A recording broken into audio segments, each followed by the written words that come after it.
It was midnight and the city was silent. The sky had no stars. The clouds were thick and black like smoke. Only one hospital had its lights on. It was old and cold and full of tired nurses. Somewhere inside a boy was dying, 10 years old, name unknown. Burns covered his chest and face. No one knew what happened to him. He had been found alone just outside town, near the woods. His clothes were burned. His heartbeat was weak. His skin looked like it had been kissed by fire. The doctors tried everything. Oxygen injections, electric shock, nothing worked. The boy was slipping away. His breath was slow. His eyes closed. His mother was not there. No one was there. Outside the hospital, something moved in the sky. Not a plane, not a bird, not a stormy ship. Silent. Smooth falling, it hit the ground like a whisper. No explosion, no fire, just silence. The earth shook once, lights flickered. Machines stopped inside the emergency room. Everyone felt a wave of warmth, like summer wind on their skin. The doors opened. But no one had touched them. She entered quietly, tall, thin, glowing. Her skin looked like moonlight over water. Her hair was silver like wire. And her eyes held sadness deeper than oceans. No one could speak. No one could move.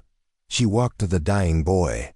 Her feet made no sound. She knelt beside him. She did not ask permission. She did not explain anything. She placed her hand on his heart, then whispered words no one understood. Close your eyes, little one. A soft light filled the room. The boy gasped once, then again his chest rose. His fingers moved. His eyes opened. The burns were gone. His skin looked fresh. His hair grew back before their eyes. The nurses screamed. The doctors stared. One of them fainted. The machines came back to life, beeping faster, stronger. Boy sat up, looked at her and smiled. She smiled back, but only for a second. Then she stood, turned, and left. They tried to follow her, but the hallway was empty. The doors were still closed. The cameras showed nothing, only static. By morning, the story had spread. Some called her an angel. Some said she was not from this world. Some said she was a ghost. Others said she was a miracle, but one nurse remembered her touch. It was cold, then warm, then cold again, like rain that comes from fire. The boy was taken in by a foster home. He never spoke about that night. Only once he told a classmate, when I was dying, she told me not to be afraid. She said her milk could save me, but it was not milk like ours. It was full of light. The classmate laughed, told everyone. He was crazy, but strange things started to happen. The boy never got sick again. He never cried. He would touch plants and they would bloom. Even in winter, one day he wrote something on the wall in blue chalk, a symbol no one could read. Then he erased. It said sorry and never spoke of it again. Back at the hospital, the head nurse found her watch had stopped at the exact time the boy had healed. When she tried to fix it, the hand spun fast, then broke. She threw it away. She also never spoke of that night again. The ship that fell was never found. No wreckage, no sound, no trace. But deep in the forest, hunters found a strange shape burned into the trees, a soft circle surrounded by 7 lines. Like hands reaching out. They called it a hoax, but no. Animals returned to that spot. Years passed. People forgot except the boy and the nurse and the forest. But sometimes late at night, when the hospital lights flicker and the air feels too still, some say they see her reflection in the window, watching, waiting, and if you listen closely, you may hear her voice soft as wind, saying the same words. Close your eyes. Little one, she has not left. She is still here, touching, healing, and crying in silence, because every time she heals, she gives a part of herself away, and one day there may be nothing left. Far north, where snow falls like dust, where days are short and nights feel endless, there stands an old building, no signs, no records. Locals call it the clinic, but only in whispers. It was never meant to exist. It had no phone, no internet, no rules. Just silence and pain. People came from far away, by foot, by truck, by hope. Some were sick, others wounded. All were broken. No one was turned away, and no one asked questions. One night a man arrived, half frozen. He wore a soldier's uniform, but his boots were torn. His name tag was gone. Only his breath proved he was still alive. His ribs were crushed, lungs filled with blood. He had lost both eyes in the blast, but he kept saying one thing: "She will come." The nurses gave him blankets, but no hope. The doctor shook his head. This man had maybe 1 hour left. Then the air changed. The lights flickered like candles in the wind, and she appeared. No sound, no footsteps, just there. The same glowing figure, silver skin, eyes full of stars. She looked down at the man, touched his chest, and whispered, "Close your eyes." He had no eyes to close, but he smiled. A warmth spread across the room, soft like sunrise, heavy like love. The man gasped, coughed once, then sat up straight. He blinked, eyes returned, chest healed, scars faded. He laughed like a child who had never seen war, laughed like someone who found his heart again. Nurses stepped back. Some cried, one dropped her tray. She did not notice. He looked at her, tears falling fast. He tried to speak, but no words came. Only his hand reached out. She took it, held it for a moment, then let go. She turned and was gone again. The next day, he told everyone, "She is real. She is not from Earth. Her milk smelled like stars. I saw her world, just for a second. It was burning." Governments listened and grew afraid. Military teams were sent to the Arctic, but they found nothing. No ship, no signal, just snow and silence. Yet, people kept coming to the clinic. Cancer patients, burn victims, blind children, old men with no hope, and sometimes night when the wind howled loud enough to hide secrets. She came, not always, not for all, but enough to keep the faith alive. Some who were healed came back changed. One girl started drawing skies with 2 sons. A boy wrote poems in a language unknown. A mother said her baby no longer cried. He just stared at the stars every single night. She never spoke much, only whispered during the healing, then vanished. No one could follow her. No camera could catch her. No scientist could explain her. But one nurse began writing a journal. She watched carefully and noticed something. Every time the alien woman healed someone, she looked weaker. Her glow dimmed just a little. Her hands shook longer before she disappeared. The nurse wrote one final line in her journal: "She is not a savior. She is a candle, and we are burning her down." That journal was found years later, but the nurse was not. One day, she vanished too, and in her empty bed, they found a small bottle filled with white liquid, glowing softly, still warm. A note beside it, not written by human hand. It read, "Use this only for love, not for greed, not for fear, just love." People tried to study the milk, but it melted their machines. One lab burned down overnight. No fire, no smoke, just silence and ash. The bottle was locked away, then stolen. No one knows where it is now, but the clinic remains hidden, snow-covered, full of stories. And late at night, when the lights flicker and someone whispers, "Please," sometimes she comes, not to all, not always, but if you are quiet and kind and honest, you may feel her hand, cold at first, then warm, and you may hear the same words again and again. Close your eyes, because healing does not come with sound or light or fame. It comes with sacrifice and a touch that remembers everything. He was not sick. He was not dying. He just wanted to see her. A scientist, Dr. Rowan Vale, known for cold logic, sharp mind. No family, no fear. He had heard the stories. The boy in the hospital, the man in the snow, the glowing woman who healed without asking for anything. He did not believe in angels. He believed in data, in evidence, in proof. So he created a live fake blood, fake cancer scans. He injected himself with a chemical that mimicked illness, then made his way to the clinic. He arrived at night, pretended to cough, pretended to cry. The nurses believed him. They always believed pain. He was placed in a quiet room, alone, cold, waiting. Placed hidden cameras in the ceiling, one in his watch, another in a fake tear on his sleeve. He waited for hours. Then finally she came. He felt it before he saw her, a warmth in his chest, like standing under sunlight after a long storm. She stood at the edge of his bed, her eyes locked on his, but she did not move closer. He smiled, tried to act weak, but her gaze did not soften. She took a step, then another. She reached out, her fingers touched his forehead. He felt nothing at first, then everything. His muscles tightened, his breath caught, Not from pain, from memory, from something being placed inside him. Images. Flashes, voices not his own. He saw a world full of green skies, towers made of glass and song, people with light in their eyes, peaceful kind, healing each other with hands and thoughts. Then came fire ships like shadows, raining metal and heat. Her people ran, they begged. They did not fight back. They had no weapons, only their gift. One by one they fell, every healer who gave their touch lost a piece of their soul, until only one remained, her. She stood among the ashes, carrying milk that glowed like the moon and memories that screamed. Rowan opened his eyes, gasped, sweating, tears pouring down his face. She was still there, but barely glowing. Her skin looked faded like morning mist. He tried to sit up but could not. His hands trembled. He was healed, but not free. She turned away, did not wait for thanks, did not speak. Rowan grabbed her wrist. Please wait. She looked back, her eyes no longer silver but pale, empty. He asked, what did you give? Mesh whispered, a memory, a warning and a burden, then vanished. The cameras all failed, batteries melted.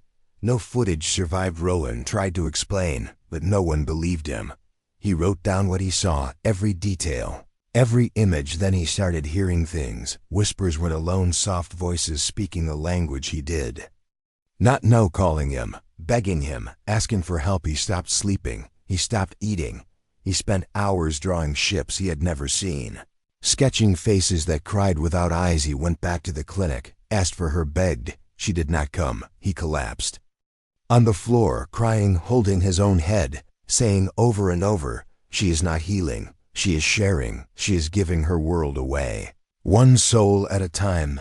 The nurses carried him out. He never returned. His notes were found months later, pinned to his walls, written on mirrors, even carved into his desk. A single sentence repeated everywhere, her gift is not free, and under it, always the same symbol, a circle with 7 reaching lines. Some say Rowan still walks the streets at night, barefoot, talking to stars, asking them to stop screaming, but they never stop, because he carries a piece of her world now, like all the others, touched, changed, never whole again. And somewhere she walks alone, glowing less with every step, healing without rest, giving without end, until she forgets her own name, because healing, real healing, costs more than pain. It costs memory, it costs light, it costs life. And still she comes, not to be seen, not to be thanked, just to place her hand gently on a broken heart and say the only words she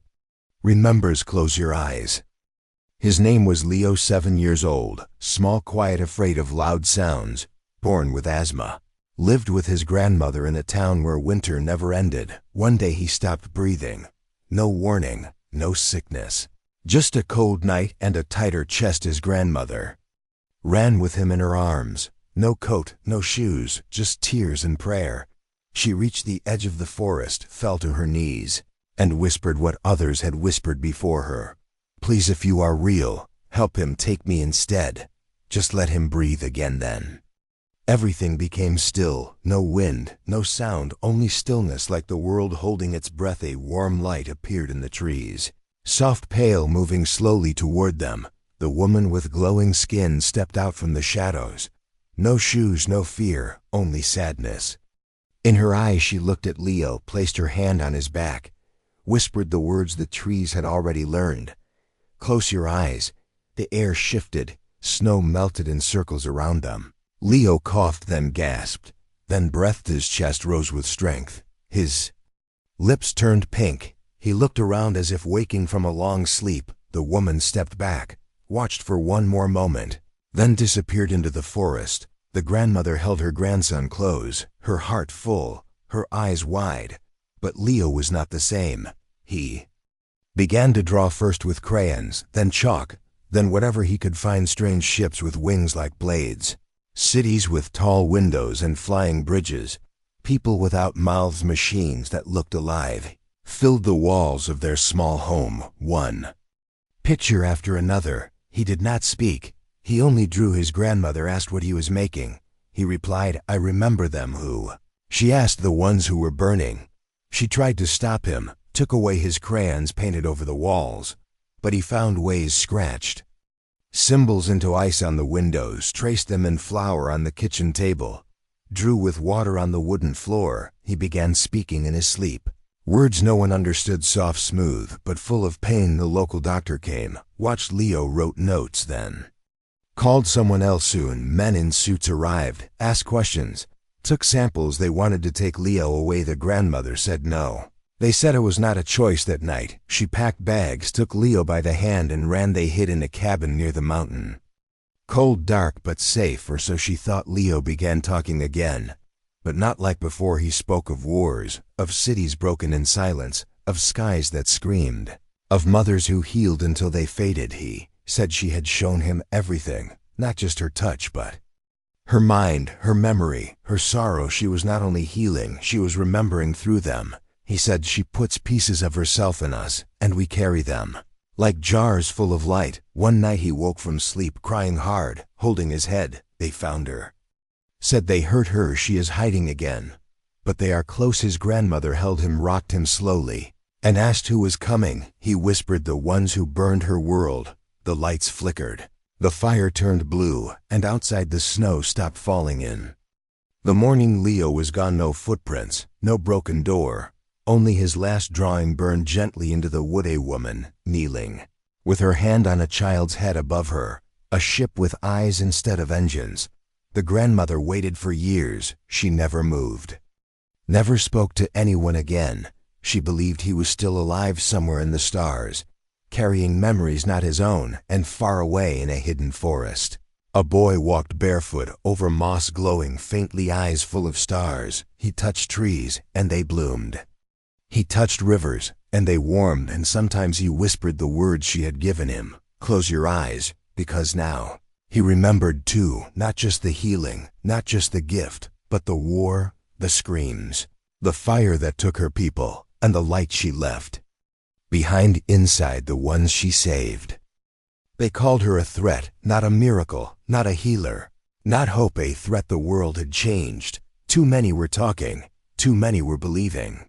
Too many were being healed. Governments grew nervous. The powerful do not like questions they cannot answer. She could not be found. She had no name, no home, no flag. She crossed borders without notice, ignored laws without trying, and made the broken stand again. One general said, if she can heal, she can harm. If she can give life, she can take it, and that was enough. Operation Silent Sky was born, a task force built in shadows, trained to find, capture, control, or end. They sent drones. Nothing found. They sent trackers.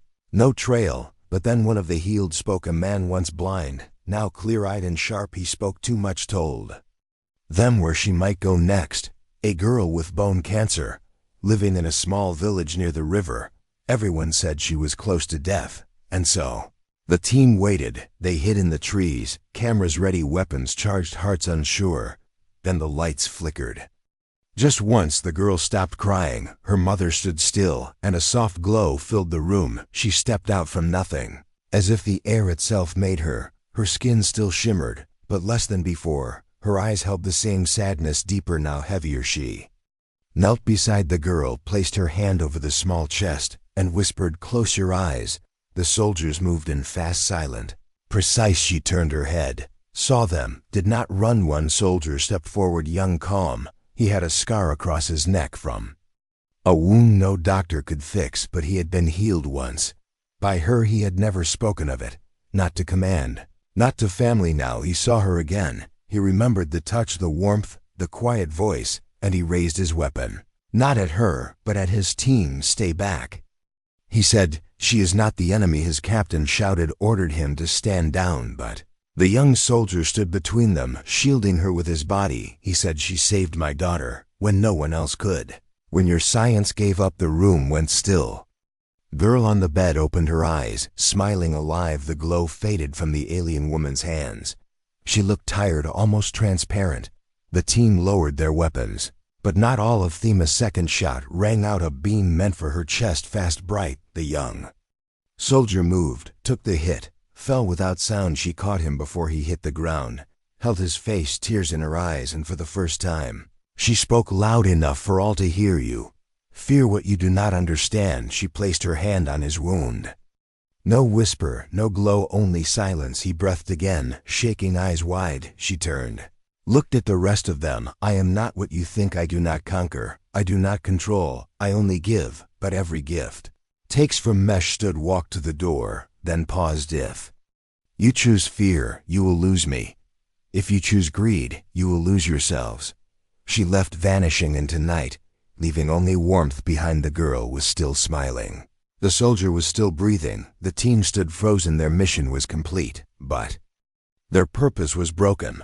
The young soldier later resigned. He never returned to the base. He bought a small house in the mountains, planted flowers, waited. Sometimes strangers came, sick, tired, lost, and sometimes at night the wind would glow, the air would soften, and someone would leave the house whole again.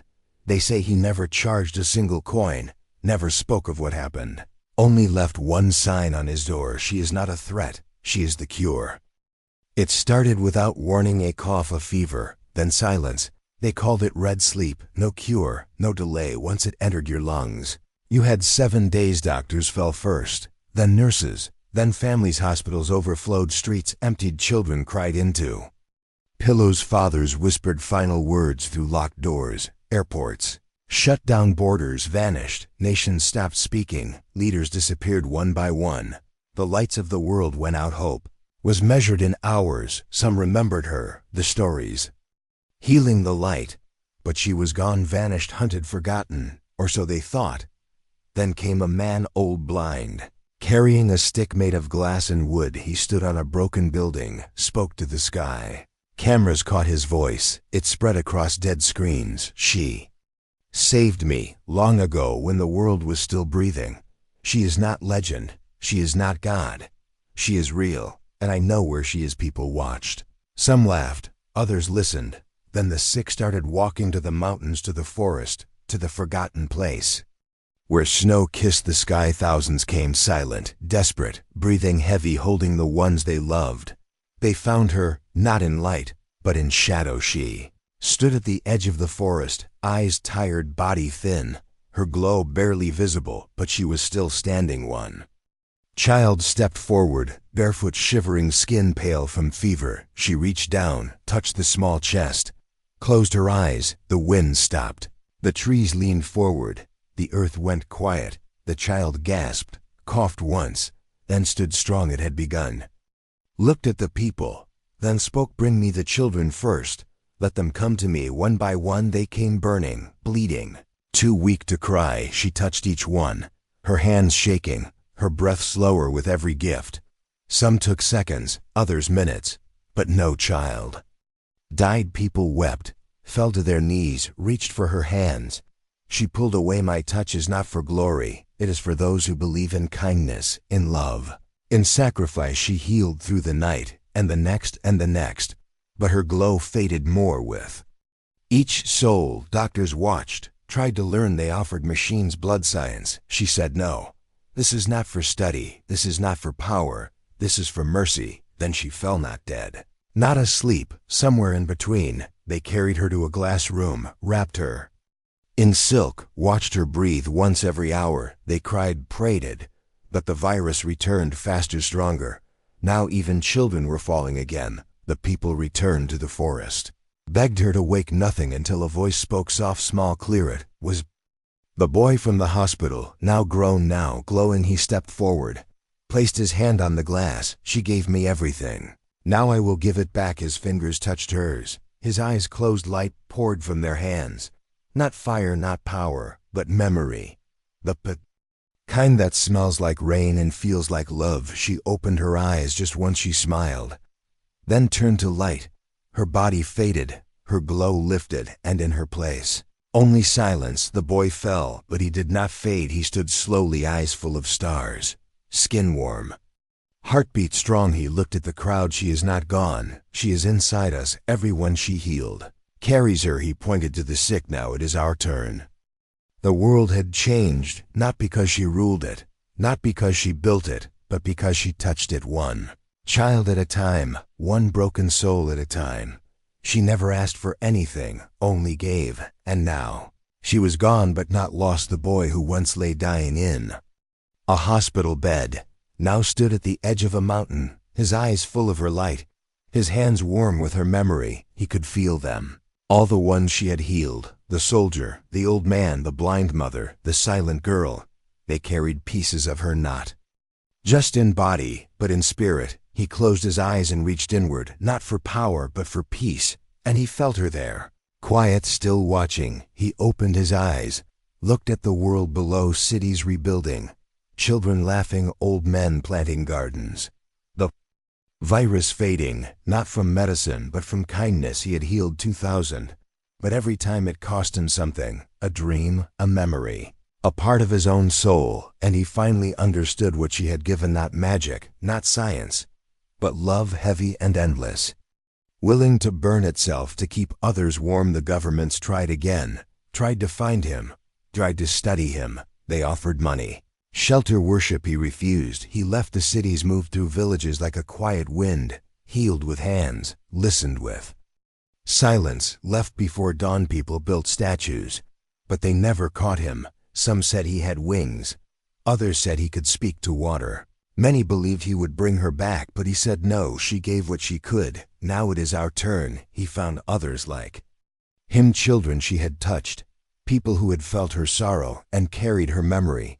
They gathered once a year in the forest where she last stood. They did not sing, they did not pray. They sat and remembered. One night a little girl arrived barefoot, carrying a bottle filled with light. She said her father had passed it down from his father before him. Inside was milk, still glowing, still warm. They placed it on a stone, did not open it, did not test it. They just watched it as it pulsed softly like a heartbeat. The boy, now a man, spoke quietly. Her last touch was not a cure, not an answer. It was a question. What will we do with this gift? He looked at the others, at the trees, at the stars. She trusted us, even when we hunted her, even when we feared her. She never stopped giving, so we will give too, not because we are strong, but because we remember. One by one, they placed their hands on the stone, not to take but to promise.